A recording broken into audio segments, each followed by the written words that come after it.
Shalom, selamat malam Bapak Ibu Saudara yang dikasihi Tuhan, Jemaat Mesbah Doa dimanapun berada malam hari ini.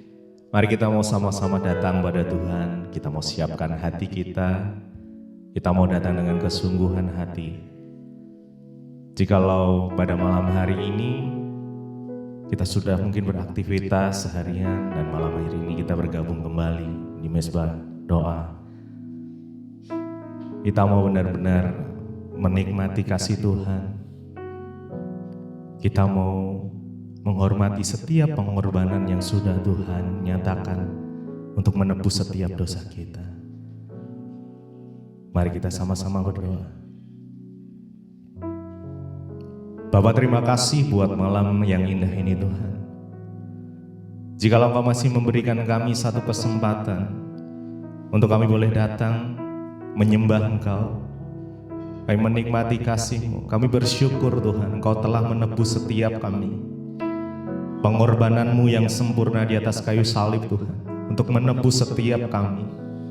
Sungguh betapa kami bersyukur punya Allah seperti Engkau, yang rela mati untuk menebus setiap kami. Kami mau mengingat setiap kebaikan Tuhan malam hari ini. Bahkan pengorbanan-Mu Tuhan, kami gak mau menyia-nyiakan itu Tuhan. Karenanya Tuhan terus pimpin setiap kami, ubah hidup setiap kami agar menjadi serupa dengan Engkau Tuhan. Perbaharui setiap pikiran kami, agar pikiran-pikiran kami boleh memiliki seperti Engkau Tuhan, memiliki pikiran Kristus. Terima kasih Bapak. Terima kasih. Malam hari ini kami mau bersyukur. Terima kasih. Mari sama-sama datang. Mari naikkan ucapan syukur-Mu, naikkan pujian-Mu, penyembahan-Mu. Terima kasih Tuhan. Terima kasih. Terima kasih Tuhan, karena salib-Mu telah mengerjakan keselamatan buat kami. Terima kasih buat kesetiaan-Mu Tuhan. Terima kasih Yesus. Haleluya.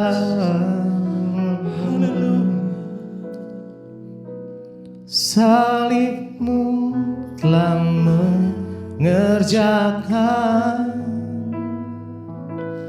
keselamatan yang besar bagiku.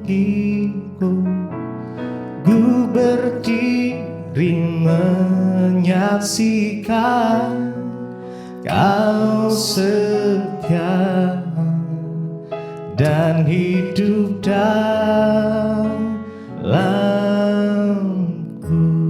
Salib-Mu telah mengerjakan keselamatan yang besar bagiku. Ku berdiri menyaksikan. Amin. Kau setia dan hidup dalamku.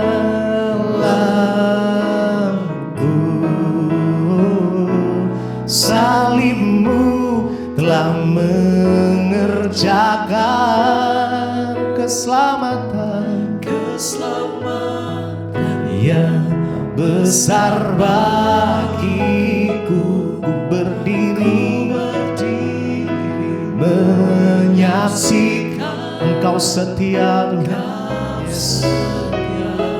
Amin. Dan hidup dalamku.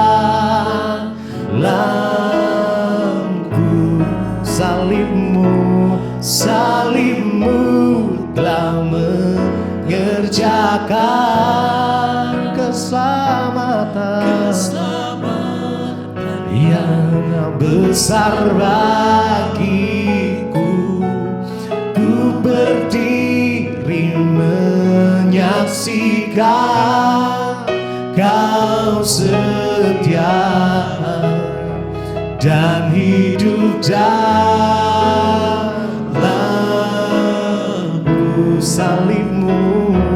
Salib-Mu telah mengerjakan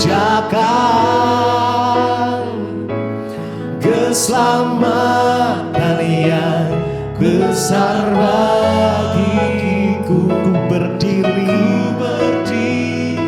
menyaksikan Kau setia dan hidup dalamku.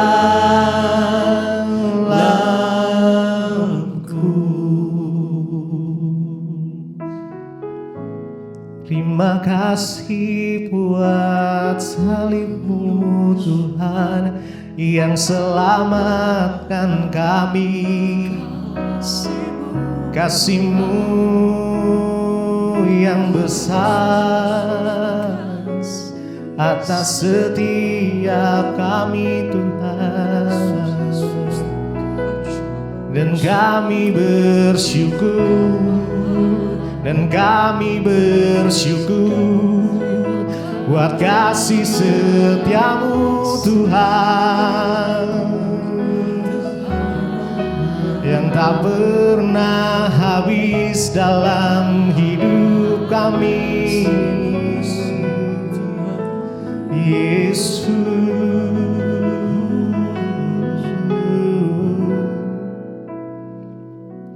salib-Mu telah mengerjakan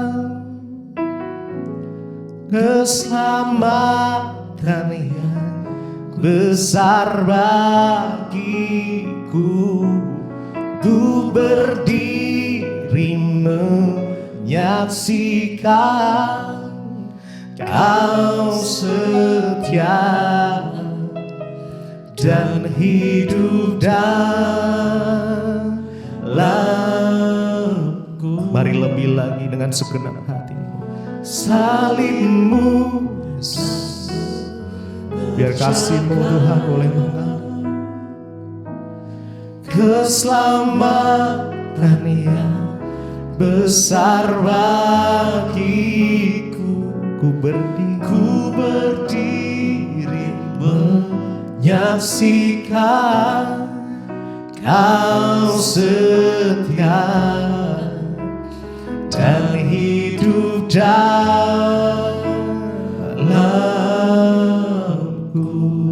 Sekali lagi, salib-Mu telah mengerjakan. Mari ingat-ingat setiap kebaikan Tuhan, keselamatan yang terima kasih Tuhan besar bagiku. Terima kasih Tuhan buat kasih. Ku berdiri menyaksikan Kau setia dan hidup dalamku.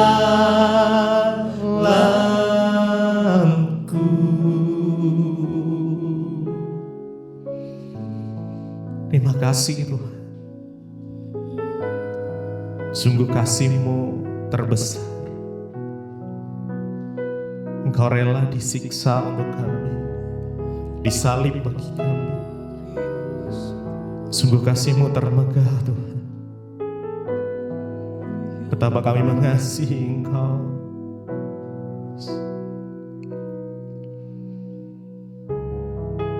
Mari rasakan kasih Tuhan boleh mengalir setiap kita malam hari ini. Rasakan kasih-Nya. Yes, Jesus. Terima kasih Tuhan. Mari bersyukur pada Tuhan. Terima kasih Yesus. Terima kasih. Terima kasih Tuhan. Terima kasih Yesus. Sungguh kasih-Mu terbesar dan mulia. Terima kasih Tuhan Yesus. Betapa ku mencintai-Mu dan pengorbanan-Mu. Sungguh kasih-Mu terbesar. Kau rela disiksa untukku, disalib bagiku. Sungguh kasih-Mu termegah, betapa betapa ku mencintaimu dan pengorbananmu. Kasihmu sungguh terbesar, kasihmu sungguh terbesar. Kau rela disiksa untukku, disalib bagiku. Sungguh kasihmu termegah, sungguh kasihmu termegah. Betapa ku mencintaimu dan pengorbananmu. Kasihmu sungguh terbesar, kasihmu sungguh terbesar. Kau rela disiksa untukku, disalib bagiku. Sungguh kasihmu termegah. Betapa ku mencintaimu dan pengorbananmu. Kasihmu sungguh terbesar, sungguh terbesar.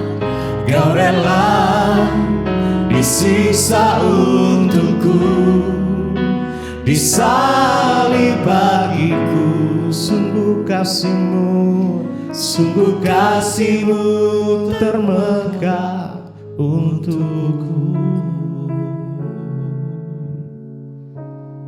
Makasih Tuhan.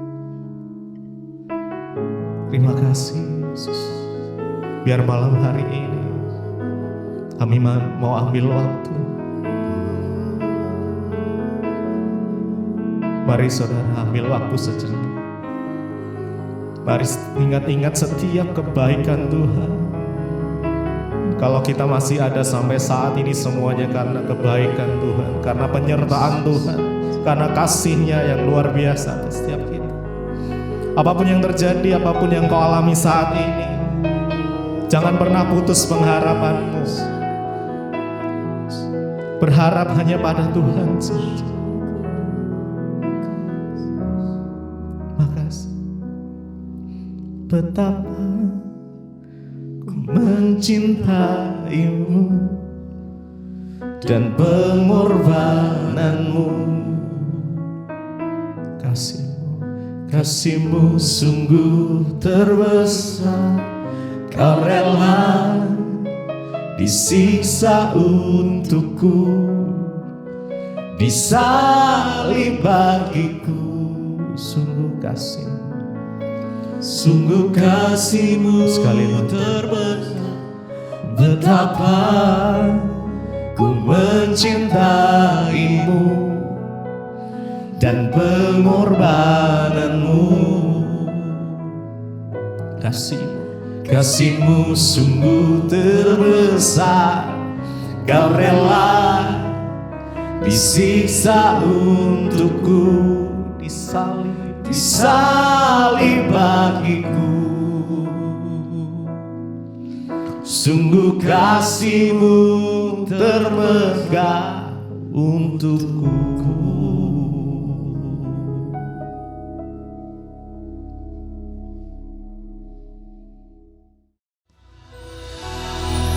Kami bersyukur malam ini Tuhan. Kami tidak datang membawa masalah kami kepada Tuhan, tapi kami datang membawa hidup kami kepada Tuhan. Kami datang mempersembahkan hidup sebagai mezbah di hadapan Tuhan. Terima kasih buat anugerah-Mu bagi kami. Tidak ada alasan untuk kami tidak bersyukur kepada Tuhan. Sebab nafas hidup yang kami hirup sampai hari ini itu karena anugerah-Mu Tuhan. Terima kasih Bapa. Kami datang ke tempat ini bukan mencari manusia, tapi mencari Tuhan. Sebab Engkau hidup dalam hidup kami. Terutama di hari-hari ini Tuhan, iman kami semakin kuat di dalam Engkau. Di saat keadaan sedang tidak menentu, kami punya Tuhan yang tidak tergoyahkan. Terima kasih Bapa, kami buka hati bagi firman-Mu, urapi hamba-Mu yang tidak ada apa-apanya Tuhan. Berbicara bagi kami di dalam nama Tuhan Yesus. Yang siap terima firman Tuhan katakan bersama, Amin. Tepuk tangan bagi Tuhan Yesus, saudara. Haleluya. Silakan duduk Bapak Ibu yang terkasih. Shalom. Apa kabarnya? Tepuk tangan buat orang-orang Medan ini. Horas. Kayak mana ini? Kayak mana? Puji Tuhan ya Bapak Ibu. Iya, nanti yang duduk di depan ini dapat sepeda. Ambil di bawah, sepedanya siapa enggak tahu, ambil saja. Iya, puji Tuhan ya. Oke, kita mau dengar firman Tuhan, semuanya tenang. Yang masih berdiri di belakang, kalau mau duduk di depan sini masih ada, duduk di depan ya. Haleluya. Silakan yang mau duduk di depan, silakan boleh duduk di depan. Oke, kita tenang. Shalom Bapak Ibu. Shalom. Apa kabarnya Medan?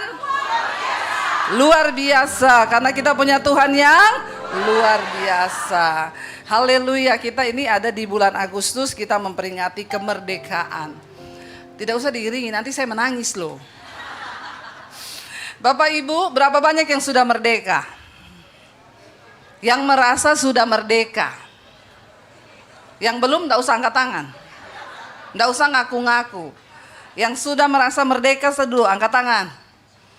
Kalau masih ada utang, jangan angkat tangan. Ya, nanti yang kamu utang itu lihat kau belum bayar, dia bilang, kau jangan angkat tangan, kau belum lunas utangmu. Ya, Bapak Ibu, Kristus datang untuk memerdekakan kita. Dan kalau Kristus yang memerdekakan kita, maka ada kemerdekaan yang sejati di dalam diri kita. Tapi banyak orang Kristen menyebut dirinya sudah merdeka, tapi ternyata masih diperbudak ya. Dan saya berdoa malam ini kita semua malam ini mengalami kemerdekaan yang sejati dari Tuhan. Kita pulang membawa kemerdekaan yang sejati dari Tuhan.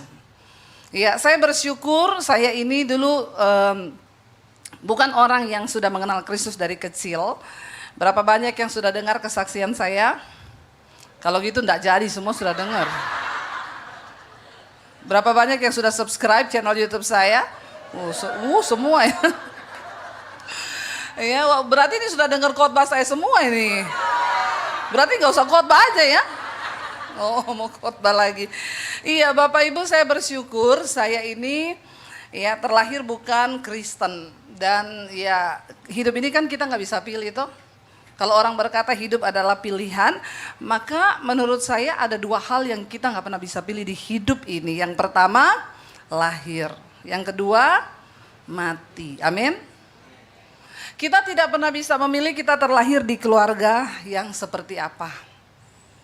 Tahu-tahu kita ada di keluarga itu, mau keluarga brengsek, keluarga hancur, keluarga apa, kita ada di situ. Tanpa kita pernah bisa pilih.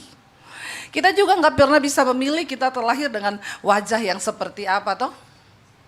Kalau bisa saya pengen kayak Luna Maya. Kenapa kau menertawakan saya begitu? Ya enggak, cowok-cowok ini pasti pengen terlahir seperti siapa? Nicola Saputra toh? Atau siapa? Ya, artis yang dari Batak siapa yang ganteng? Siapa?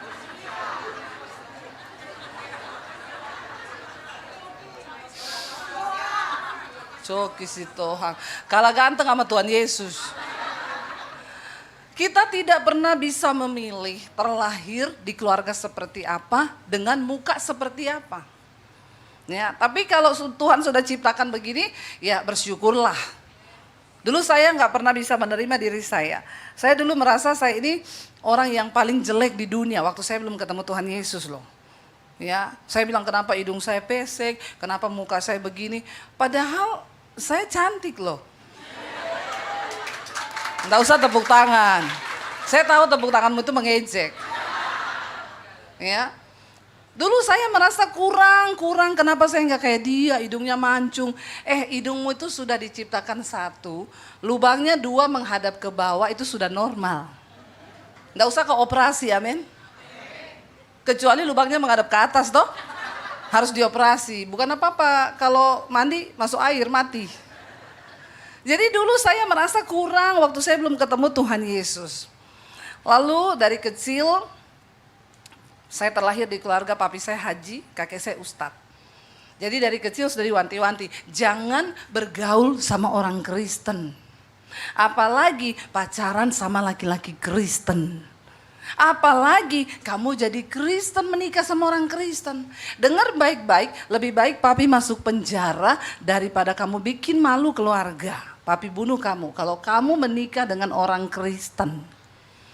Jadi saya itu dari masih remaja, SMP, SMA, saya nggak berani jatuh cinta sama cowok Kristen. Padahal yang ganteng-ganteng tuh cowok Kristen. Nggak usah tepuk tangan. Cowok Kristen yang bertobat. Kalau nggak bertobat sama aja mirip Saiton.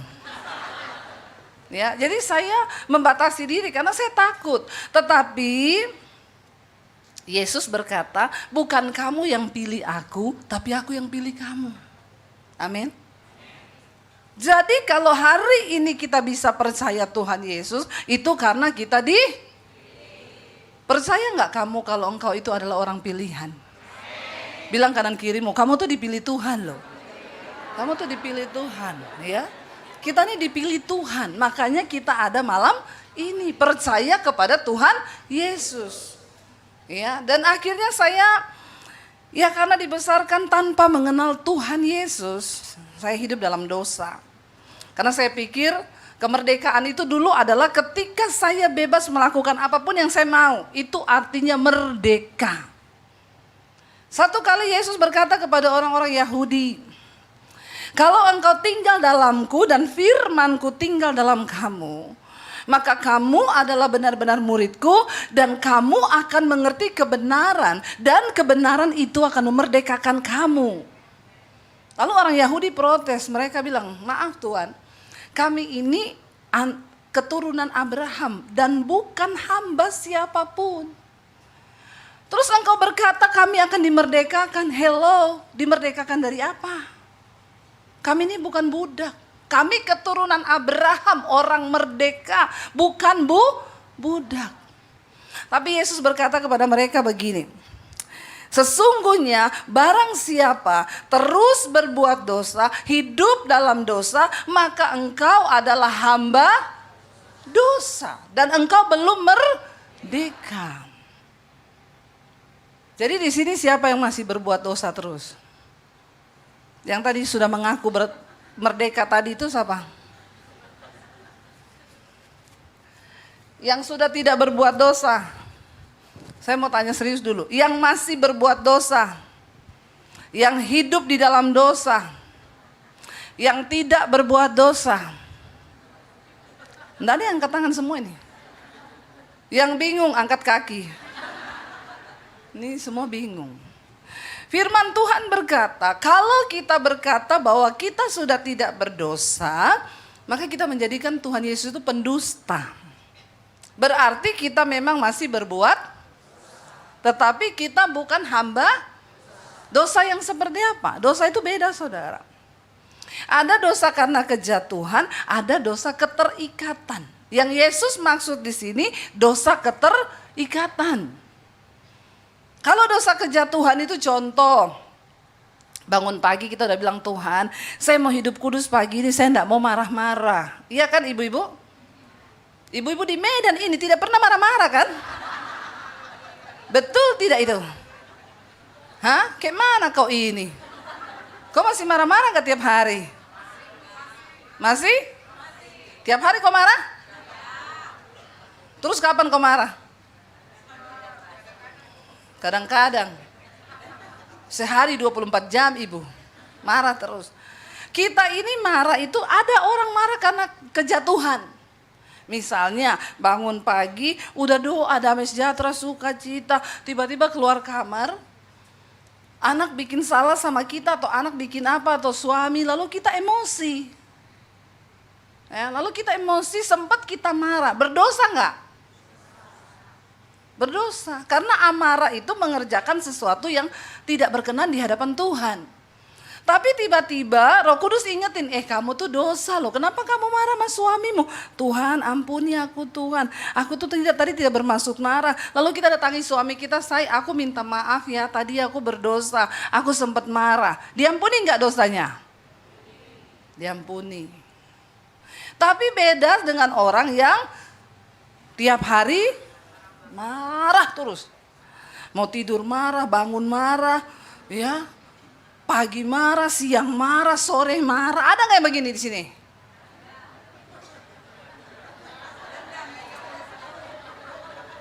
Ada yang begini di sini? Kan banyak orang Kristen pencitraan toh. Kalau di gereja dia luar biasa toh. Nyanyi lagunya apa tadi? Praise tadi. Ya. Nyanyi ku menang bersama Yesus Tuhan di gereja. Tapi pulang gereja,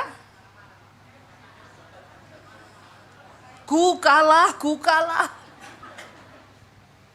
Saudara, setan itu tahu loh hidup kita. Ya, Tuhan tahu kita, setan juga tahu. Setan tahu. Jadi percuma kita ini mau pencitraan. Makanya kitab Ibrani bilang, tanggalkan semua beban dan dosa. Sebab di sekeliling kita ini banyak sekali saksi. Amin. Siapa menjadi saksi hidup kita? Yang pertama mata Tuhan. Jadi nggak usahlah jadi Kristen pencitraan. Bilang kanan kirimu, nggak usah kau pencitraan. Terutama pelayan-pelayan Tuhan ini bilang kanan kirimu, nggak usah kau pencitraan. Ya saya juga nggak usah kau pencitraan. Kenapa? Karena yang pertama Tuhan tahu hidup kita. Ya, mau saya pendeta, mau saudara gembala sekalipun, mau engkau pemusik di gereja, singers, ya siapapun kita. Yang pertama, mata Tuhan menjelajah ke seluruh bumi, melihat orang baik dan orang jahat, kata Alkitab. Dan mata Tuhan itu melebihi CCTV tercanggih dimanapun juga. Yang bisa menembus langit, menembus bumi, menembus kamar-kamar hotel, menembus panti-panti pijet. Amin Bapak-Bapak. Ya, tapi bapak-bapak di Medan ini semua baik-baik. Ngakunya. Ya, tapi nggak tahu, Tuhan yang tahu hidup kita ini. Ya, kalau kita berkata kita merdeka, ya, maka kita harus tahu juga saudara, hidup ini nggak bisa pencitraan. Ya, karena Tuhan tahu, mata Tuhan melihat, nanti setelah kita ketemu di tahta pengadilan Kristus, kan semua orang akan berhadapan dengan tahta pengadilan Kristus. Karena satu saat kita semua akan mati. Ya, dan tadi yang saya bilang di hidup ini kita nggak pernah bisa pilih mati yang kedua. Kita nggak pernah bisa pilih kita mau mati tanggal berapa toh? Ada di sini yang tahu tanggal matinya tanggal berapa? Nggak ada tuh, nggak ada. Kita juga nggak tahu cara mati kita seperti apa kan? Nggak ada yang tahu. Jadi bagian kita, kenapa Tuhan nggak kasih tahu tanggal mati kita? Ya saya yakin kalau Tuhan kasih tahu, kamu akan mati nanti Desember tahun 2027. Ya tanggal 25. Ini saya yakin saudara, kalau matinya Desember 25, ya dia berdosa sampai tanggal 23, 24 tuh memang kau gas sampai memang batas terakhir ya. Dia gas memang. Kayak mana itu? Sampai tanggal 24 katanya. Berdosa terus, ya. Janganlah 24, kebanyakan mau tobatnya kapan? 25 udah dipanggil, subuh lagi jam 00. Ya. Ini orang pasti berdosa sampai tanggal 23 lah. Ya, dia puas-puasin. 24 udah dia pakai putih-putih ke gereja. Ketemu, bro mau kemana? Shalom. Kenapa kau jadi begitu? Haleluya. Lain kau sekarang. Mau mati besok. Jadi Saudara, kenapa Tuhan gak kasih tahu? Supaya kita ini berjaga-jaga, hiduplah seolah-olah kamu akan mati. Kalau kita tahu besok kita mati, kita ngapain? Hari ini ngapain? Hidup kudus, toh? minta maaf sama ipar toh. Ini yang ketawa-ketawa ini pasti aku musuh dengan ipar ini. Minta maaf sama mertua kan? Minta maaf sama menantu. Kenapa? Besok mati. Kalau kita tahu besok kita mati, hari ini kita di kamar puasa, nangis sama Tuhan, menyerahkan hidup. Ya, tapi masalahnya kita enggak tahu. Makanya banyak orang Kristen hidup sembarangan, bersinah, selingkuh, berantem, musuhan, kepahitan. Ya, udah gitu mati, lagi bersinah, mati. Tulisannya telah mengakhiri pertandingan dengan baik. Di peti ditulis begitu. Tidak malu kau sama setan? Bertobat. Ya, sampai ketemu di Yerusalem baru. Mati kecelakaan ini, tabrakan lagi, mabok. Ada begitu saudara di kampung. Kecelakaan, mabok, tabrakan, mati. Ya, rip, katanya rip. Terus sampai ketemu di Yerusalem baru. Pede sekali kau ke Yerusalem baru. Ada orang Kristen model begini nih saudara. Ya, berantem sama mertua nggak berdamai. Berantem dengan ipar nggak berdamai. Malah bikin status ipar adalah maut. Mertua adalah maut. Semua kau jadikan maut. Terus kau bilang kau sudah merdeka gitu. Ya. Alkitab berkata begini saudara. Mari kita baca bersama Roma. Roma pasal 8 ayat yang ke-11 ya. Roma 8 ayat yang ke-11 firman Tuhan berkata begini, kita baca sama-sama dengan suara yang keras. Tolong baca Alkitab, tolong semua baca karena saya tahu banyak orang Kristen yang gak pernah baca Alkitab. Iya Pak ya? Ya, nanti kalau mati baru ditaruh Alkitab di peti. Dilarang menaruh Alkitab di peti karena Alkitab itu untuk orang hidup, bukan orang mati. Ya, sedangkan hidup saja dia tidak pernah baca Alkitab, apalagi mati. Jadi setan. Tidak mungkin membaca Alkitab. Komitmen ya baca Alkitab, amin. Karena Alkitab ini penuntun hidup kita. Bagaimana mungkin kau berani hidup kalau kau nggak baca penuntun hidup, amin. Baca dengan suara keras 1, 2, 3.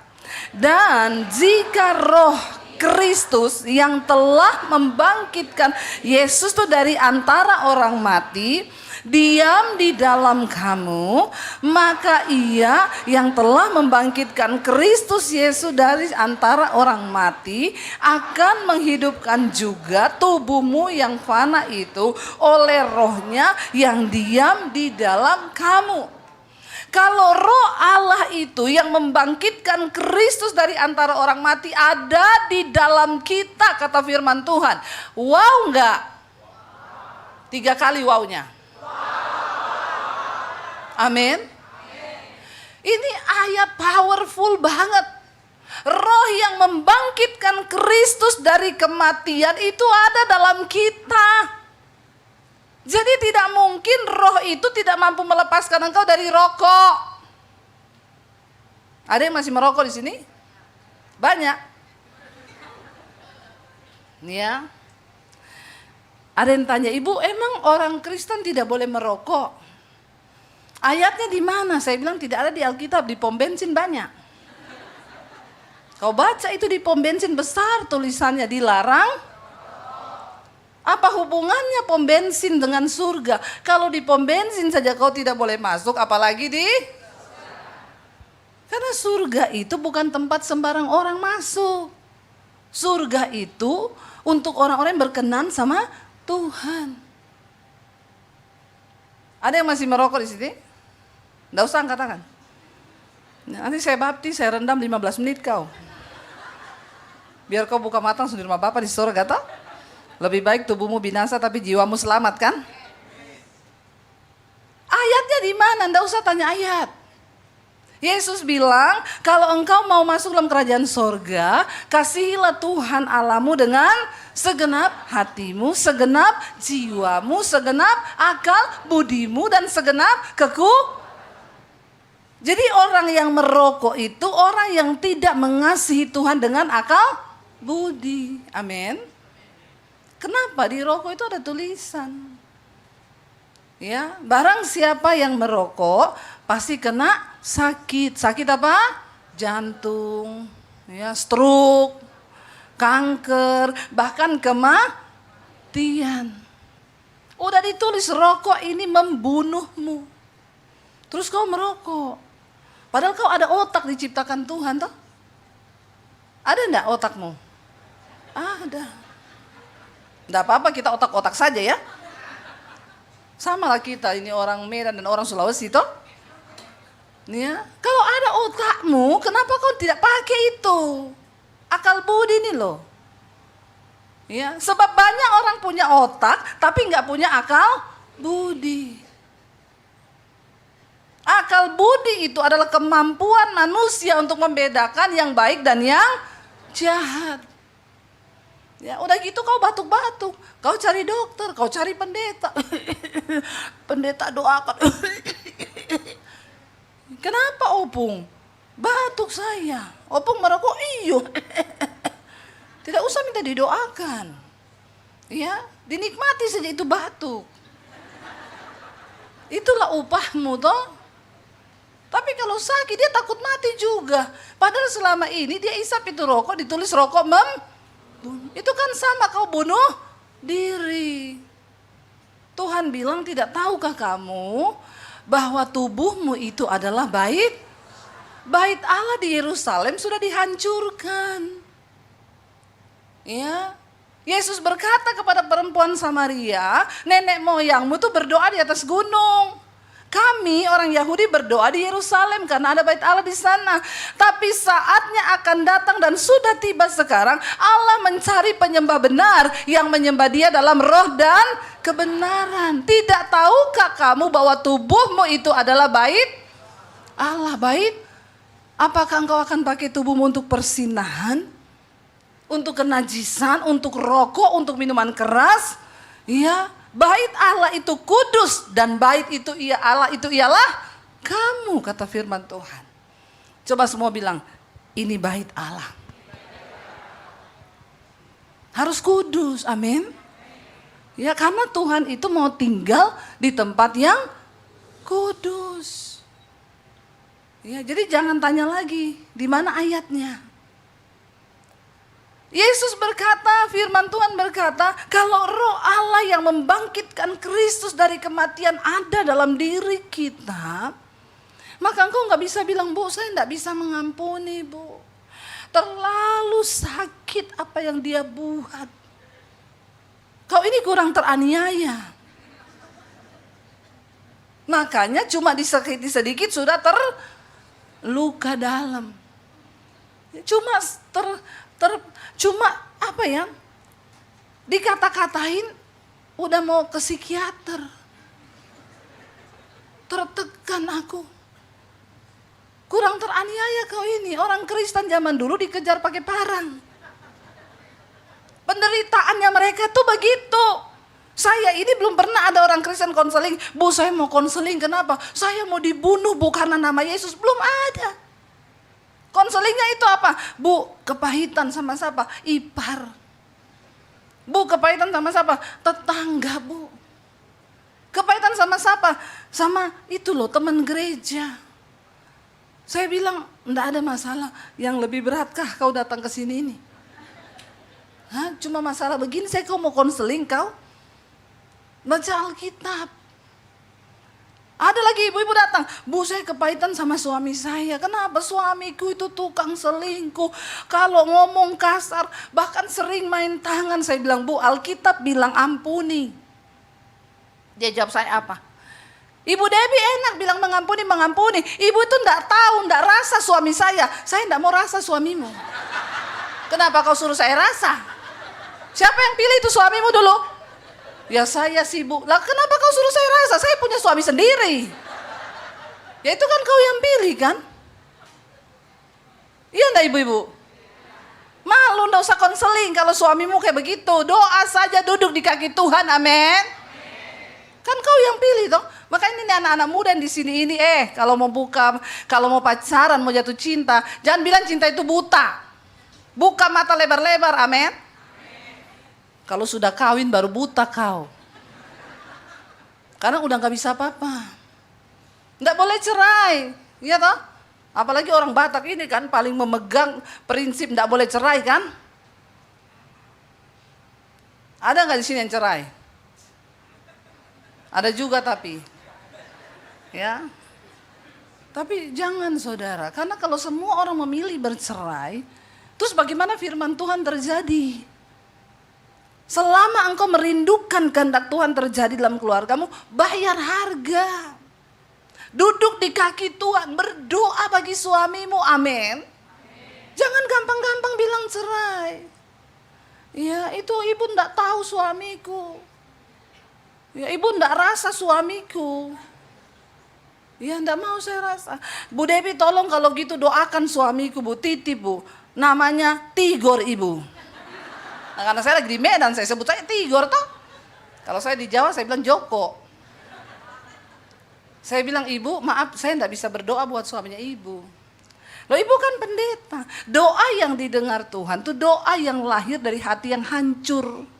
Dengan bercucuran air mata. Saya tidak bisa menangis buat si Tigor itu. Di hadapan Tuhan. Kenapa? Saya tidak cinta Tigor. Mengerti sekarang? Saya cinta Daniel suamiku. Bukan Tigor. Lah masalahnya begini ibu. Kalau saya berdoa buat suami ibu dengan segenap hatiku. Malam-malam saya mau tidur, Tuhan Tigor Tuhan. Suami saya dengar. Dia tanya siapa itu Tigor. Habislah rumah tetanggaku yang hancur gara-gara Bang Tigor ini. Mengerti kau sekarang? Jadi orang Kristen mengerti? Tidak usah titip doa sama pendeta. Tidak ada pendeta mau menangis buat kau. Amin.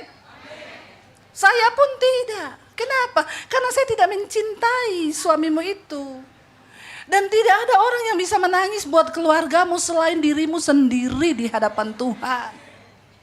Saya mungkin secara basa-basi, secara universal saya berdoa untuk orang yang belum bertobat. Tapi saya tidak akan bergumul dengan segenap hatiku untuk keluargamu. Itu urusanmu pribadi dengan Tuhan. Ketuk pintu hati Tuhan. Dengan apa? Dengan tangisanmu. Doa buat anakmu, doa buat suamimu, doa buat istrimu. Amin saudara.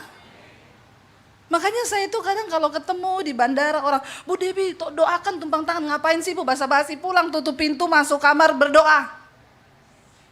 Kita cuma berdoa sebentar, 1 menit saya bisa pencitraan. Tapi buat apa? Tuhan menunggu engkau datang secara pribadi. Supaya engkau ketemu Tuhan. Karena tidak ada just tip doa. Just tip tas ada. Tapi just tip doa enggak ada. Sebab kita sudah punya imam besar, yaitu Kristus. Yang sudah membuka jalan untuk kita bisa datang secara pribadi kepada Tuhan. Tidak perlu lagi lewat imam. Amin. Engkau sudah dimerdekakan dan roh yang membangkitkan Kristus dari kematian itu ada dalam hidupmu. Ya, dan roh itu juga yang dikatakan akan membangkitkan tubuh kita yang fana ini supaya kita ini belajar hidup bagi kehendak Tuhan. Kita lihat bersama firman Tuhan yang dikatakan di dalam Roma pasal yang ke-6 ayat 22 sampai ayat 23. Roma 6 ayat 22 sampai ayat 23. Kita baca bersama 1, 2, 3. Tetapi sekarang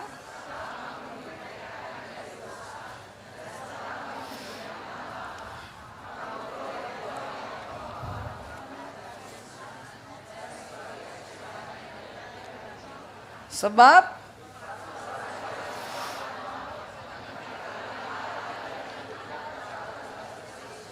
Amin, saudara. Tetapi sekarang setelah kamu dimerdekakan dari dosa dan setelah kamu menjadi hamba Tuhan. Siapa hamba Tuhan itu, saudara?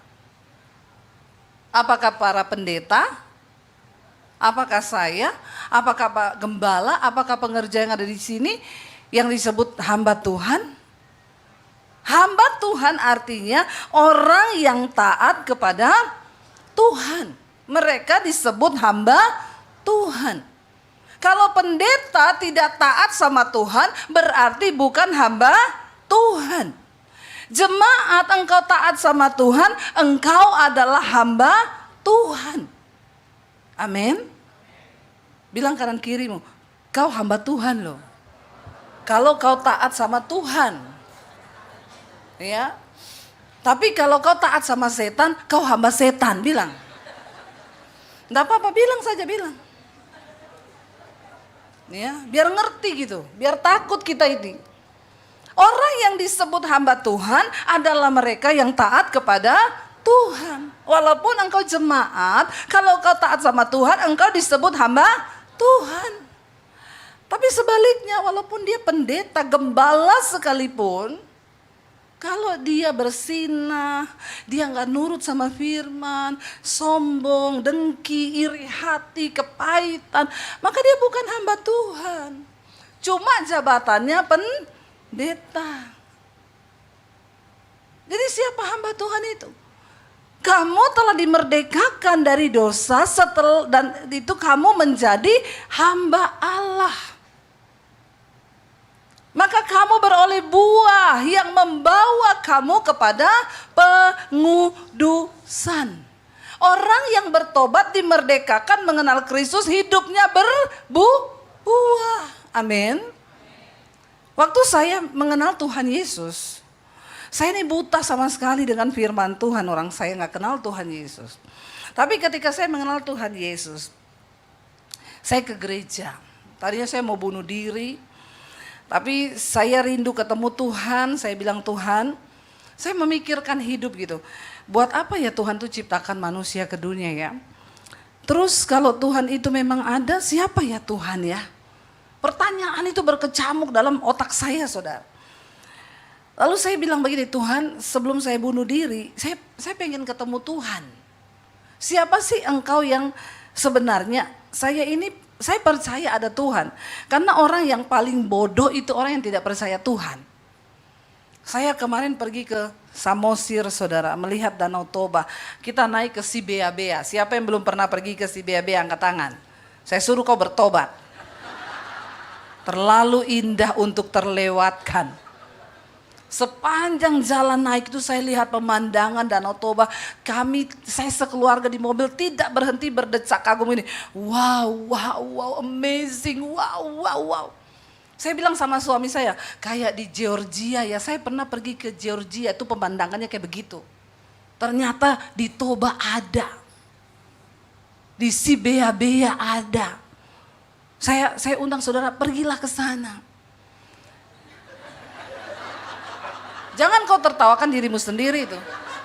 Malu nggak sama saya ya? Lalu saudara ketika saya naik itu saya bilang sama anak-anak saya gini, orang kebangetan ya, terlalu goblok orang yang tidak percaya ada Tuhan loh.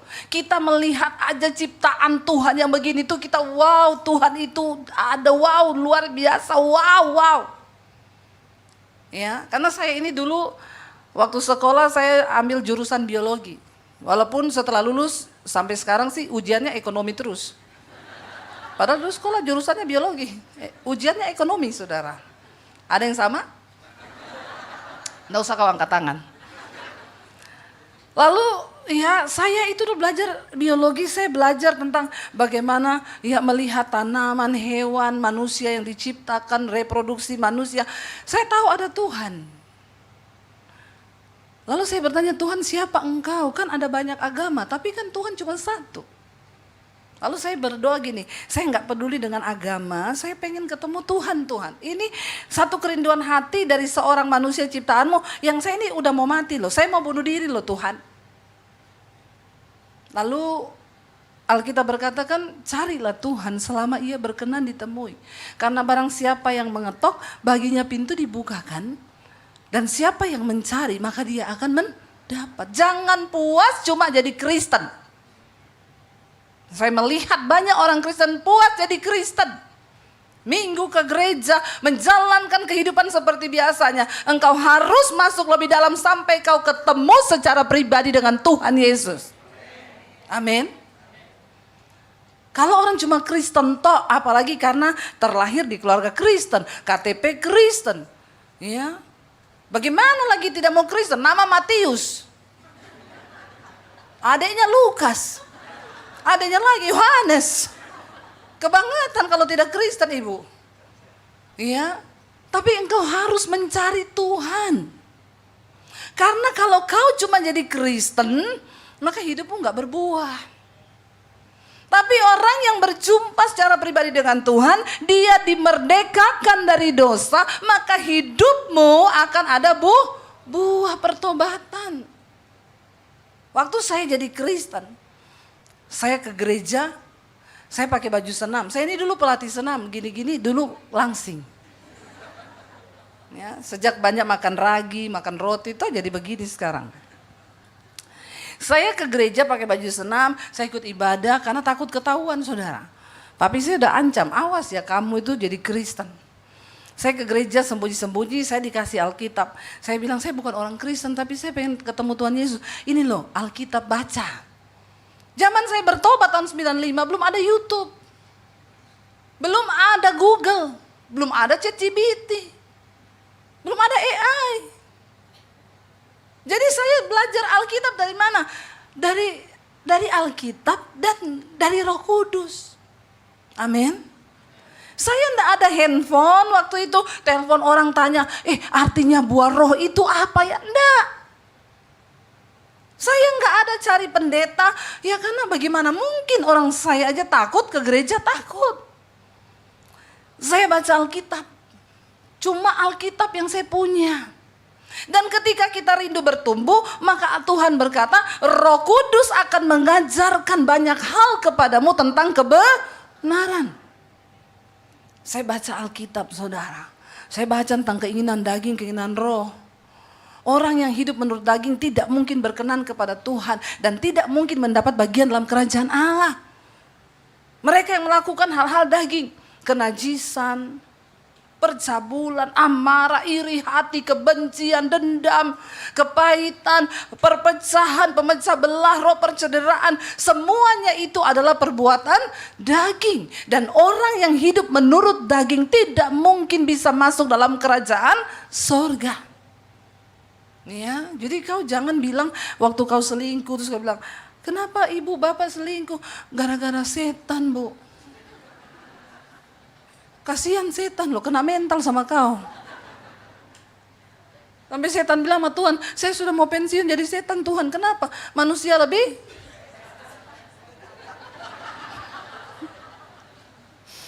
Ya, selingkuh dia bilang gara-gara setan. Padahal itu daging. Makanya kita harus mematikan perbuatan daging. Saya catatlah itu, ngeri ini perbuatan daging ini ya. Kalau kita melakukan tuh kita nggak mendapat bagian dalam kerajaan Allah. Saya catat, 1 kenajisan, percabulan, hawa nafsu, nafsu jahat, iri hati, kebencian, dendam, amarah, kepahitan, roh pemecah belah, iri hati, semua saya catat. Lalu saya bikin daftar dosa. Saya centang yang ada sama saya itu. Saya dapati semua ada sama saya. Tidak malu kau menertawakan saya? Coba kau centang itu pasti juga ada semua sama kau itu. Cuma kau tidak mengaku saja. Ini jemaat ini kalau menertawakan hamba Tuhan memang nomor 1 mereka itu. Ya, saya contring saudara. Makanya kita ini harus punya buku catatan dosa. Jangan kau bikin buku catatan iparmu. Yang kau bikin catatan dosa tetanggaku. Bikin catatan dosamu sendiri. Lalu kau mulai berdoa, Tuhan, aku ini loh dosaku ini merdekakan aku Tuhan, amin. Lalu kau latihan. Puasa. Untuk menahan hawa nafsu. menahan emosi. Tapi ingat, waktu kau berdoa, Tuhan jadikan aku orang yang sabar, maka jawabannya adalah kau diketemukan dengan orang yang bikin kau tidak. Amin. Amin ibu-ibu. Dan orang terdekat yang akan membentukmu. Jadi kalau ibu-ibu berdoa minta sabar, maka yakinlah pasti suami yang bikin tidak.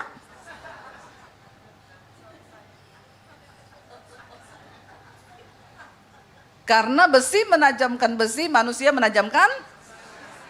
Kalau suami berdoa minta sabar, maka yang dipakai menjadi dia tidak sabar adalah siapa?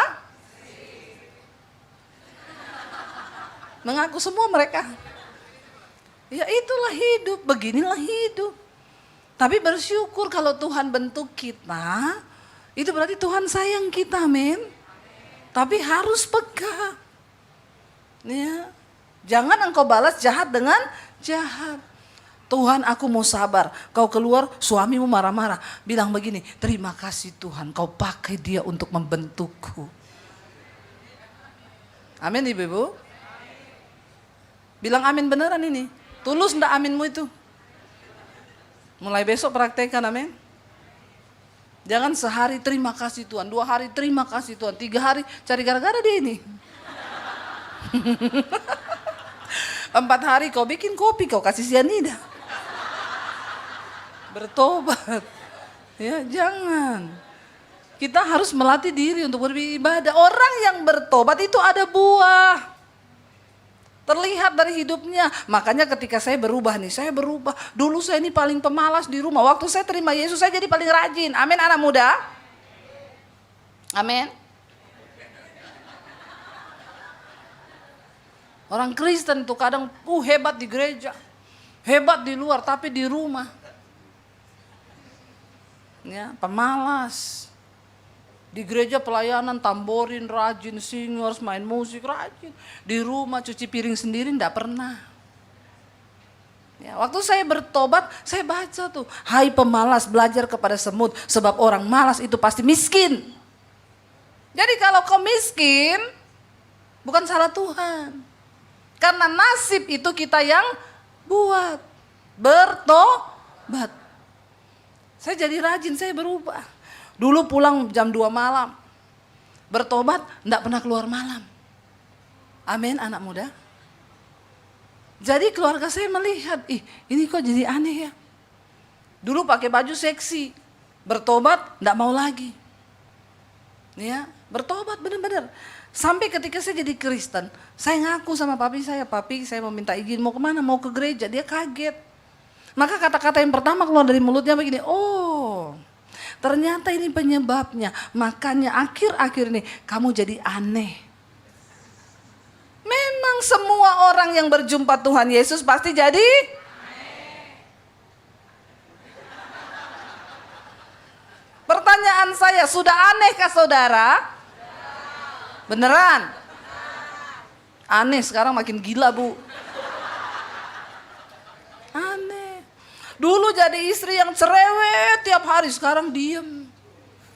Ya, sabar. Ya, suaminya pulang malam, sayang baru pulang. Ya, tapi jangan bikin suaminya takut loh. Ya lama-lama ini setan atau istri saya ya. Dia udah gak bisa bedakan. Satu kali ada kesaksiannya ibu pendeta saudara. Dia cerita, tapi benar Bu Dewi. Saya dengarnya khotbah itu benar. Dulu suami saya ini bu, paling jahat, pulang malam, dugem, berkali-kali selingkuh. Terakhir dia pacaran sama penyanyi dangdut di nightclub. Kalau dia pulang bu, wah saya itu bu sudah tunggu di depan pintu. Dia masuk langsung saya maki-maki. Ya saya maki-maki, saya banting barang. Besok tambah lagi dia pulang. Lebih malam lagi. Satu kali saudara, istrinya ini bilang, Tuhan kok saya begini terus ya. Lalu dia datang ke gereja. Tiba-tiba dia dengar pendeta khotbah tentang pengampunan. Dia konseling lah sama pendeta. Ibu harus berubah. Kita gak bisa tuntut orang berubah bu kalau kita gak berubah. Jadi ibu dululah layani suamimu dengan baik. Suaminya cerita, satu malam bu saya itu pulang, saya sengaja pulang malam banget. Dan hari itu saya bilang kalau dia marah, Saya langsung gugat cerai karena saya sudah mau menikah sama pacar saya penyanyi dangdut itu. Lah kalau pulang istri marah-marah, kalau ketemu pacarnya dinyanyiin saudara. Ya tak?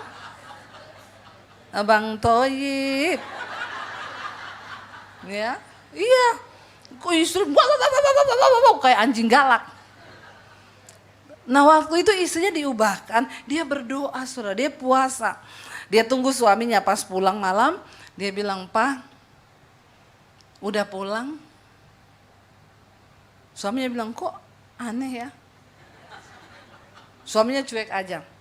Besoknya dia konseling lagi, pendetanya bilang, "Bu, kalau ibu sudah mau emosi," "Saya mau emosi Pak, soalnya dia itu begini-begini." "Ibu kalau mau emosi, ibu ingat, ibu nyanyi saja memuji Tuhan." Ya karena orang memuji Tuhan itu, ya itu salah satu cara mengalahkan setan.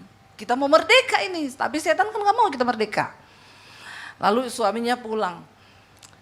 Begitu malam-malam buka pintu, dia nyanyi, "Ajarilah kami ini saling mengasihi."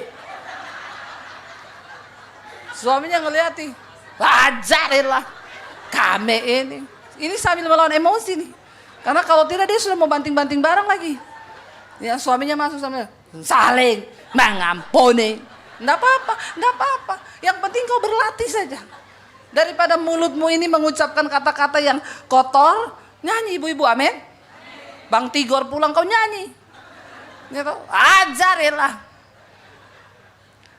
Lalu besoknya lagi suaminya pulang malam, dia mulai nyanyi, "Ajarilah kami ini saling mengasihi." Udah mulai terkendali. Lalu dia tanya, "Pak, udah makan?" Itu gak sekali dua kali. Berbulan-bulan dia melatih diri saudara.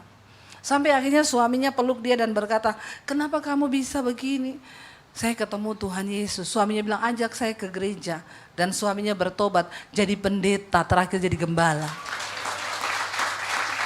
Amin ibu-ibu. Merdeka. Ada buah walaupun nyanyi, "Ajarilah." Enggak apa-apa. Yang penting nyanyi tuh. Amin. Ya, harus nyanyi. Kalahkan egomu, kalahkan emosimu. Itu namanya merdeka. Ada usaha, ada buah dikatakan apa? Yang membawa kita kepada pengudusan. Ini saya waktunya sampai jam berapa ya? Panitia? Sampai jam berapa? Hah? Jam 11. Anda puas, saya lemes loh. Ya, jadi beneran loh, berapa lama? 40 menit tadi kan, ini kurang berapa? Sampai jam berapa nih? Ya, saudara nanti saya dikasih kode ya. Lalu saudara dikatakan bahwa buah itu akan membawa kamu kepada pengudusan dan sebagai kesudahannya ialah hidup kekal. Amin. Siapa yang mau hidup kekal? Ya, hidup kekal. Jangan kau cuma kejar kecantikan lahiriah ibu-ibu. Ada keriput sedikit kau sudah gelisah, tarik benang. Keriput 2 tarik kawat. Keriput banyak tarik kabel. Kau cuma pikir hidup yang sekarang. Tapi kau gak pikir hidup kekal nih manusia batinia nih harus didandani, amin. Ya, vitamin kau beli semua, cek rutin. Darah cek rutin, gula kau gak pernah cek hati. Amin. Ya, walaupun hari-hari ini dengar ya. Saya tuh banyak dengar sekarang orang-orang yang rajin olahraga. Ya, tiba-tiba mati. Tiba-tiba kena cancer. Jaga makan, olahraga. Ya apalagi kalau dengar coach-coach olahraga bilang, saudara dengan berolahraga 5 menit sama dengan menambah umur 15 menit. Berolahraga 1 jam menambah umur 15 menit. Dalam hati saya bilang, pret. Emang bisa menambah umur olahraga? Olahraga itu supaya hidup, umur di tangan. Jangan kau tukar-tukar, sesat nanti kau. Ya, tidak ada apapun yang bisa menambah umur. Buktinya atlet gym muda mati ketiban alat gym di tempat gym toh. Itu jaga makan, olahraga loh. Hidup mati kita di tangan Tuhan. Karena itu perhatikan manusia batiniahmu. Karena kita sedang mempersiapkan hidup dalam kekekalan. Bukan cuma hidup di dunia ini. Anak muda sekarang gym 6 jam, 7 jam. Kau lupa bahwa hidup itu tangan Tuhan. Saya kenal seorang anak muda yang dia itu olahraga 1 hari kata papanya itu bisa 5-6 jam. Kalau mau tidur malam, nimbang dia. Berdiri timbangan, aduh naik 0,5 kilo. Dia gym ringan dulu, olahraga dulu ringan. Ya baru dia tidur. Tiap hari dia berdiri di atas timbangan. Kalau saya pulang dari Medan begini, tidak saya injak itu timbangan. Kenapa? Kalau saya berdiri di atas timbangan, hilang damai sejahteraku. Kayak mana pula? Iya kan? Iya. Jadi bagaimana cara hidup sehat? Nggak usah injak timbangan. Karena walaupun kita sudah sehat nih, injak timbangan, naik 2 kilo. Kolesterol naik langsung kau stres kan? Kau stres, kortisol naik, kolesterolmu juga naik. Tapi kau happy-happy saja lah sambil pelan-pelan olahraga, nanti turun sendiri tau. Dia tiap malam naik, gym sehari 5-6 jam. Setiap bulan itu cek gula darah rutin. Masih muda, belum menikah. Pergi ke luar kota. Main HP di jalan, ditabrak bus, mati. Iya, makanya anak muda kau jangan cuma serius membangun kesehatan, membangun masa ototmu. Ya, pikir masa depanmu juga. Ya, ada orang di gym, kenapa kau olahraga terus anak muda? Kau membangun masa otot? Bukan Bu, saya mau melupakan masa lalu. Oh, saya pikir kau bangun masa otot. Ternyata masa lalu. Ayo kita mengejar hidup yang kekal. Bagaimana caranya? Dimerdekakan dari dosa dan berbuah. Amin. Yang kepada kesudahannya itu membawa hidup yang kekal. Karena upah dosa itu, tetapi kasih karunia Kristus itu membawa kita kepada hidup yang kekal. Berapa banyak yang mau sungguh-sungguh berbuah dalam Kristus? Bilang, Tuhan aku mau Tuhan. Kita ada di hari-hari yang terakhir saudara. Gereja Tuhan sedang dipersiapkan untuk menjadi mempelai Kristus yang layak. Untuk bisa masuk ke pernikahan kawin anak domba, engkau semua harus pakai baju pesta. Baju pesta yang bagaimana Bu? Bukan yang ada payet-payet ibu-ibu. Ya sibuk kau cari payet yang bordir-bordir begitu. Apa itu baju pesta? Kita harus pakai jubah kekudusan Tuhan. Dan perhiasan yang terindah itu manusia batiniah kita. Yang pada satu saat kita akan menghadap Tuhan. Dengan jubah kekudusan. Ini dunia makin panas loh hari-hari ini. Kita dengar berita gempa, ini ada kebakaran. Kita dengar banyak hal-hal yang ya memang sudah tanda-tanda. Enggak ada yang tahu kapan Tuhan datang, tapi dia bilang aku datang seperti pencuri. Yang namanya pencuri datang tidak pernah berkabar. Toh ada pencuri telepon saudara, Pak nanti malam saya rencana mau mencuri di rumahmu ya Pak ya. Jadi tolong siapkan barang-barang yang mau saya curi. Enggak ada. Kenapa Alkitab ulang terus, Yesus ulang terus, aku datang seperti pencuri. Pencuri itu datang tidak ada satupun kecurigaan. Nggak ada yang tahu. Tiba-tiba, aduh terlambat. Rumah kami pernah dimasukin maling saudara. Kami semua tertidur nyenyak.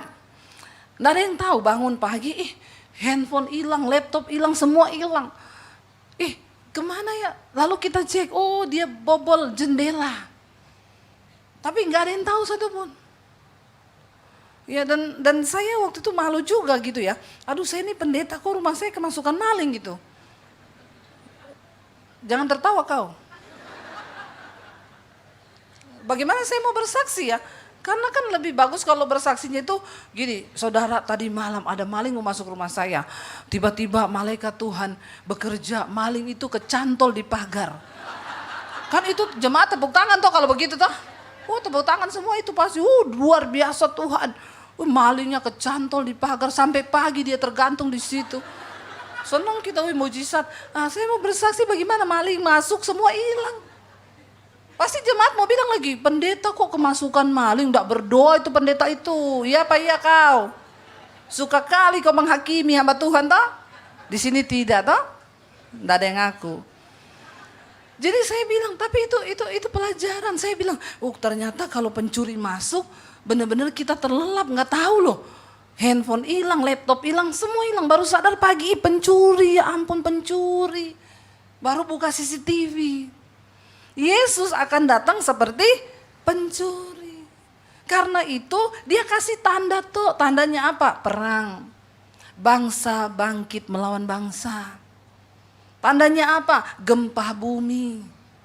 Tandanya apa lagi? Akan datang masa yang sukar. Makanya jangan suka bilang Indonesia ini lagi tidak baik-baik saja. Sekarang dunia sedang tidak. Bukan Indonesia. Kalau kita masih ada di Indonesia ini, bersyukur, doakan bangsamu, jangan dikutuki terus, amin. Berkati. Kalaupun pemerintah ada salah, berdoa. Biar Tuhan yang berperkara. Ya, bagian kita cuma bisa berdoa, jangan mengutuk. Ini dunia lagi tidak baik-baik saja. Dan kita berdoa saudara, supaya apa? Kita berjaga-jaga senantiasa, supaya kalau Tuhan datang ini kita kedapatan tidak bercacat celah. Bagaimana berjaga-jaga? Berdamai, hidup dalam keluarga dimulai dari keluarga. Suami istri enggak usah ribut-ribut, amin. Amin Bapak Ibu. Yang masih punya suami berapa banyak? Ya. Yang masih punya istri, hiduplah berdamai, amin. Enggak usah ribut terus kau bertengkar tiap hari, bagaimana berkat Tuhan mau datang? Alkitab berkata, berkat Tuhan tercurah dalam kehidupan orang-orang yang hidup rukun bersama. Ayo latih dirimu, enggak usah kau boleh salah paham. Saya sama suami saya, ya kita sering salah paham. Ya, tapi 5 menit aja cukup. Jangan ada kata-kata kotor, jangan ada kata-kata makian, selesai. Makanya saya kasih tip nih suami istri. Tiap hari minimal berpelukan 5 menit. Ini tertawa kenapa ibu? Ibu sudah tidak punya suami? Masih punya? Kok aneh ya? Ya kalau berpelukan dengan suami sendiri kan tidak ada apa-apa kan, bagus toh. Satu kali suaminya bilang, istrinya bilang sama suaminya gini, "Pak, itu loh tetangga sebelah, dia tiap mau pergi kerja, dia cium suaminya loh, Pak." Terus suaminya bilang begini, "Papa juga mau, tapi kan Papa tidak kenal sama dia." Cari mati suami begini ini memang. Maksud lo? Ya, coba suami-suami yang baik itu ditiru lah ya. Istrimu tuh disayangi selama dia masih hidup, amin. Nanti kalau sudah tidak ada kan kau sudah tidak bisa lagi. Tapi sih kalau bapak-bapak memang cepat sih sembuhnya ya. Kalau istri mati dia nangis gitu. Ya nanti 1-2 hari, dia sudah cari-cari yang baru begini. Ya, baru 1 bulan dia udah nikah lagi. Padahal istrinya bilang sebelum kuburanku kering, kau tidak boleh kawin lagi. Tiap hari dia bawa kipas angin itu dikubur. Supaya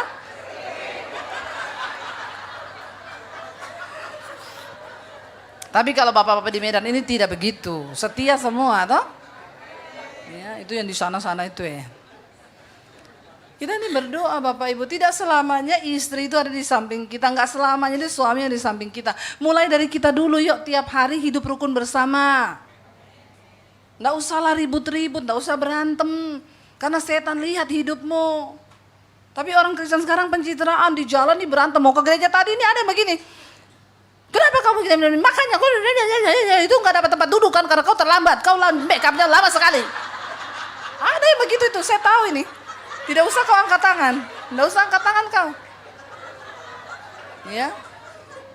Terus udah mau dekat gereja, itu kan sudah penuh. Udah dekat gereja itu sudah ada pengerja di situ. Cepat, lap air matamu, pasang senyum itu. Terus kita datang. Shalom, shalom, apa kabar? Luar biasa. Setan menyanyi, buka dulu topengmu. Jangan pakai topeng. Hidup ini harus beres di hadapan Tuhan, amin. Saya itu nggak berani khotbah loh kalau saya lagi marah sama suami saya. Ya, misalnya kita nih ada salah paham kecil nih, ribut, saya pelayanan. Mau khotbah itu saya duduk situ. Misalnya suami saya pelayanan tempat lain, saya WA saya, tadi aku sempat jengkel loh sama kamu, tapi ini aku mau khotbah, sorry ya, doakan aku ya. Iya enggak apa-apa, dia balas, oke, berdamai ya, oke. Karena Tuhan bilang, kalau kamu datang ke rumah ibadah, entah engkau mempersembahkan korban pujian atau korban uang atau korban apapun doa. Lalu engkau ingat di hatimu ada sesuatu tentang suamimu, istrimu, siapapun. Kau pulang dulu, Tuhan bilang berdamai dengan orang itu. Baru engkau layak untuk mempersembahkan korban. Hati ini loh harus beres. Lepaskan pengampunan. Nggak gampang memang kalau kepahitan sama orang itu. Saudara, jangan ada kepahitan di sini. Karena kalau kau kepahitan sedikit sama orang, rumah tanggamu hancur loh. Orang yang kepahitan tuh marah-marah terus, saya pernah rasa. Saya masak itu, ulek cabai, biasanya 10 menit baru hancur karena kepahitan. Cuma 3 menit, so hancur sampai biji-bijinya. Betul, kenapa? Saya bayangkan mukanya orang itu dicobek. Saya ulek, hancur 2 menit, so hancur. Bayangkan tuh kekuatan orang kepahitan itu. Ya, jadi jangan ya. Kita berdoa, Tuhan merdekakan aku dari semua dosa. Supaya aku layak menjadi mempelai Kristus. Amin. Kita bangkit berdiri bersama saudara. Kita naikkan pujian di hadapan Tuhan. Kami mau Tuhan sungguh-sungguh menjadi orang-orang yang dimerdekakan oleh Kristus. Ini hidup kami Tuhan, bawa kami dalam pengenalan yang benar akan Tuhan. Ku telah mati dan tinggalkan cara hidupku yang lama. Kami percaya kami dimerdekakan oleh darah Kristus. Dengan darah yang mahal. Angkat tanganmu di hadapan Tuhan saudara. Ku telah mati dan tinggalkan cara hidupku yang lama. Karena semuanya sia-sia. Semuanya sia-sia dan tak berarti,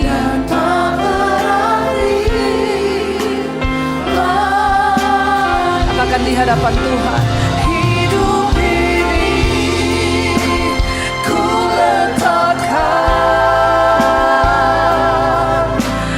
pada mesbah-Mu ya Tuhan.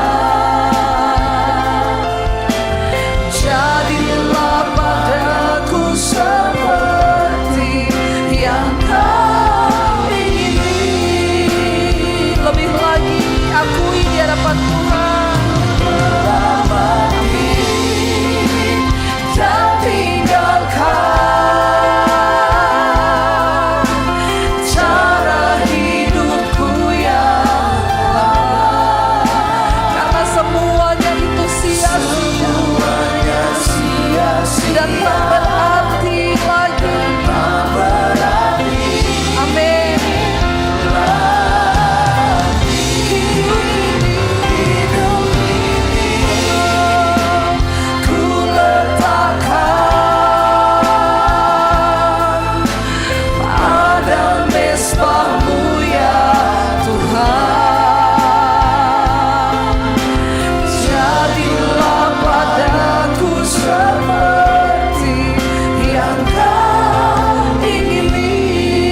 Mari kita tutup mata dalam hadirat Tuhan saudara. Kristus telah memberikan nyawanya untuk memerdekakan setiap kita. Dan Tuhan tidak minta banyak dari hidupmu. Dia cuma minta belajarlah untuk mengasihi Kristus, menghormati pengorbanannya, dan berkata, Tuhan kami mau mati bagi dosa-dosa kami. Kami mau dimerdekakan di dalam Engkau Tuhan. Malam hari ini saudara akui setiap keterikatanmu di hadapan Tuhan. Akui dan jujur di hadapan Tuhan. Kalau ada yang terikat dengan kenajisan, dengan percabulan, kalau engkau terikat dengan amarah, dengan kepahitan, dengan kekecewaan, bilang pada Tuhan, Tuhan Engkau tahu malam ini hatiku, Engkau tahu hidupku. Biar malam ini Tuhan Yesus datang dan memerdekakan setiap kami. Merdekakan kami dari setiap ikatan-ikatan dosa. Tuhan yang tahu saudara hidupmu. Tuhan sedang mempersiapkan satu umat yang layak untuk menjadi mempelai-mempelainya di akhir zaman. Engkau yang terikat dengan amarah, dengan kesombongan, dengan rokok, minuman keras, dengan kebencian, dengan kepahitan, kenajisan, percabulan, perselingkuhan. Selama masih ada waktu, Tuhan mau memerdekakan. Bilang sama Tuhan, ini hidup kami Tuhan. Ini hidup kami Tuhan Yesus. Kami mau sungguh-sungguh menyerahkan hidup kami ke dalam tangan Tuhan.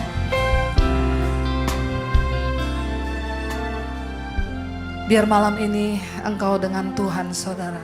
Katakan, ku telah mati. Kami mau tinggalkan semua hal yang tidak berkenan pada Tuhan. Semua cara hidup kami yang lama Tuhan. Karena kami tahu semua itu sia-sia. Tidak berarti.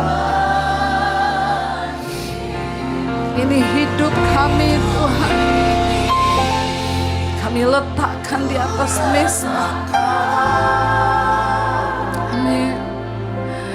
Ada mezbah-Mu ya Tuhan. Jadilah pada kami Tuhan. Jadilah padaku seperti yang Kau ingin.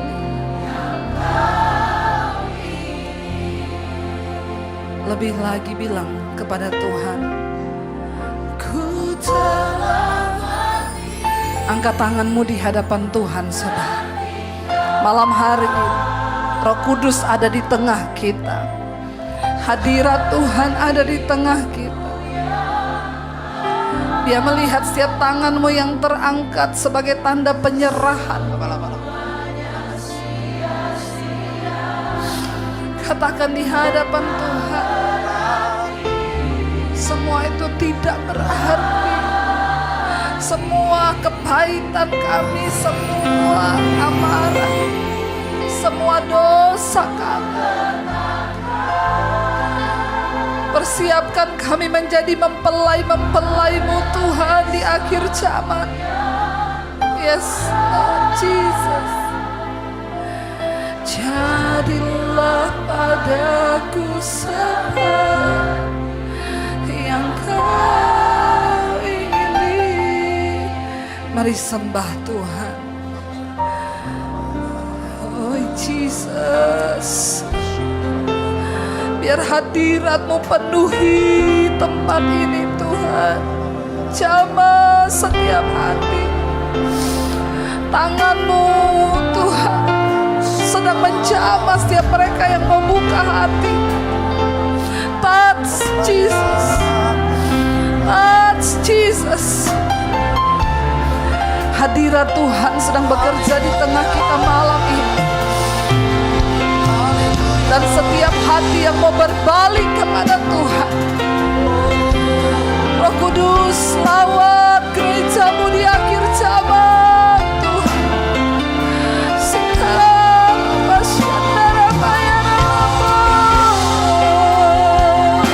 Panggil nama Yesus, berseru kepada Yesus, berseru Jesus. Kami merendahkan diri Tuhan.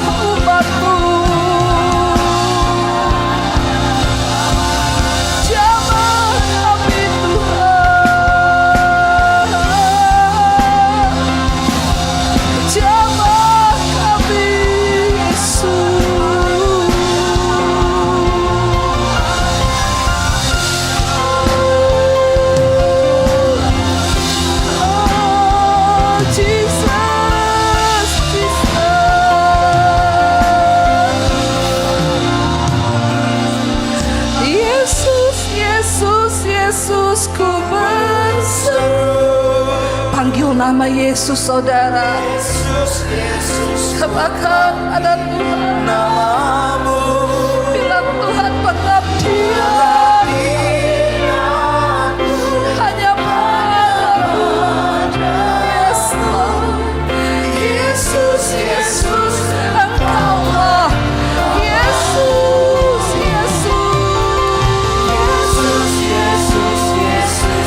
Kami berseru Tuhan, kami berseru Tuhan. Yesus, amin.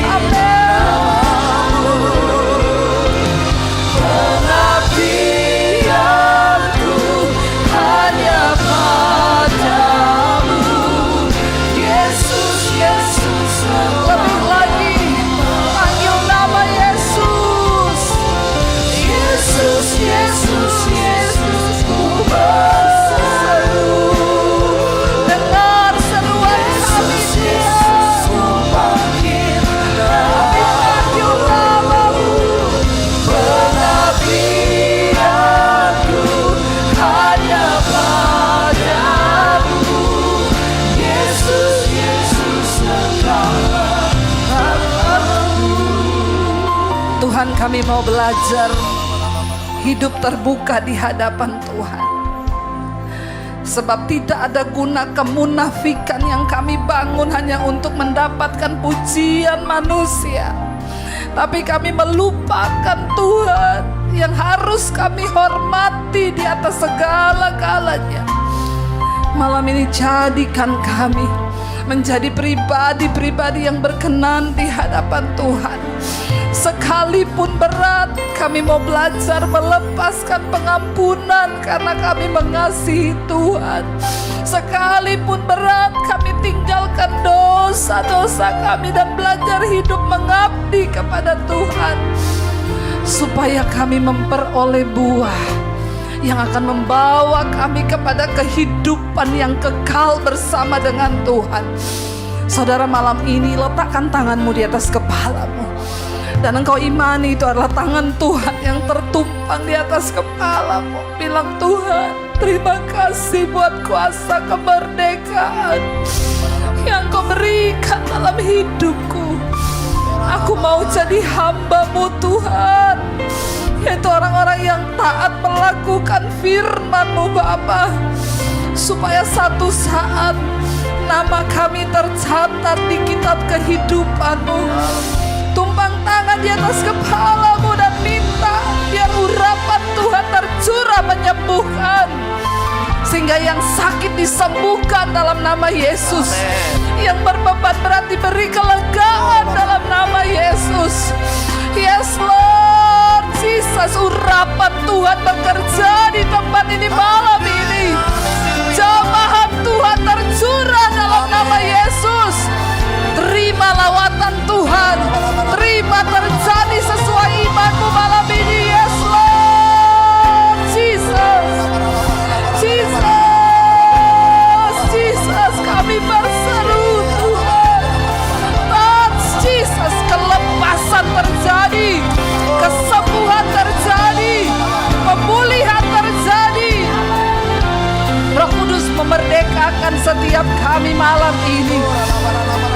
Touch Lord Jesus. Mari panggil nama Yesus, saudara. Yesus, Yesus, Yesus, ku berseru. Sebab kuasa-Mu besar, ku kan tetap kuat selamanya. Ku kuat sebab Kau yang menjaga. Ku kuat sebab Kau yang menopang. Kuat sebab kuasa-Mu besar, ku kan tetap kuat selamanya, selamanya.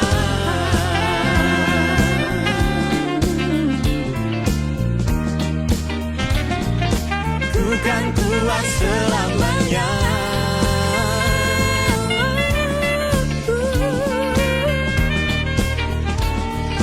Ku kan kuat selamanya.